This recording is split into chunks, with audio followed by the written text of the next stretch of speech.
আমি আমার বাচ্চার জন্য কিভাবে হোমমেড সেরেলাক্স তৈরি করি সেটা আজকে আপনাদের সঙ্গে শেয়ার করব। আমি বাজার থেকে কোনো সেরেলাক্স কিনে খাওয়াই না, কারণ ওটা প্রচুর চিনিযুক্ত থাকে। সে কারণে সেটা আমি কিভাবে বাসায় তৈরি করি সেটাই আজকে আপনাদের সঙ্গে শেয়ার করব। আর এখানে কিন্তু আমি অল্প অল্প করে সব কিছু নেই, মানে এক এক মাসে মিশাই, আস্তে আস্তে বাড়াই আর কি।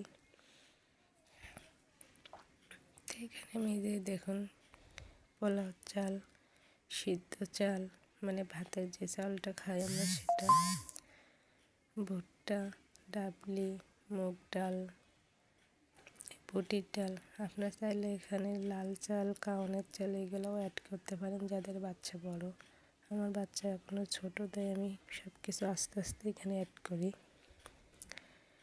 কিংবা আরও ডাল, আর এবার মসুরি ডালটা আমি দিচ্ছি না, আর একটু গ্যাসের সমস্যা, সেই কারণে আপনাদের যাদের বাচ্চা বড় আছে তারা মসুর ডাল, মাসকলার ডাল, খেসারির ডাল এগুলো আস্তে আস্তে দিতে পারেন।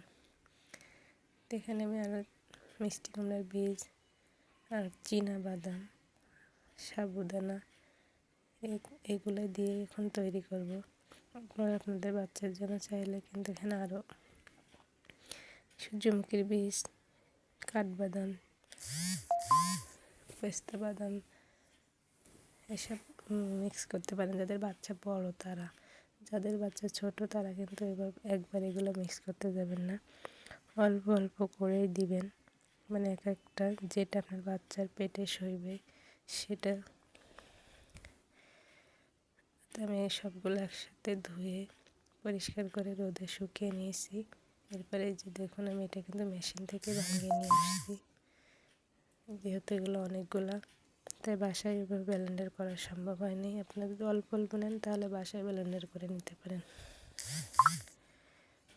তো আমি এই যে গুঁড়া করে নিয়ে আসছিলাম এগুলা, এখন এই যে অল্প অল্প করে ঢেলে নিব। তো একটা বড় পাতিল বসিয়ে দিয়েছি চুলায়, পাতিলটা একটু গরম হলেই আমি এখানে কিন্তু এই যে অল্প কিছু দিয়ে দিয়েছি। এগুলো এখন অল্প আছে, ধৈর্য ধরে এগুলোকে আমি টেলে নেব। আমি আস্তে আস্তে এগুলো টেলে নিয়েছি। এখন এগুলো একটা চালনির সাহায্যে চেলে নিচ্ছি।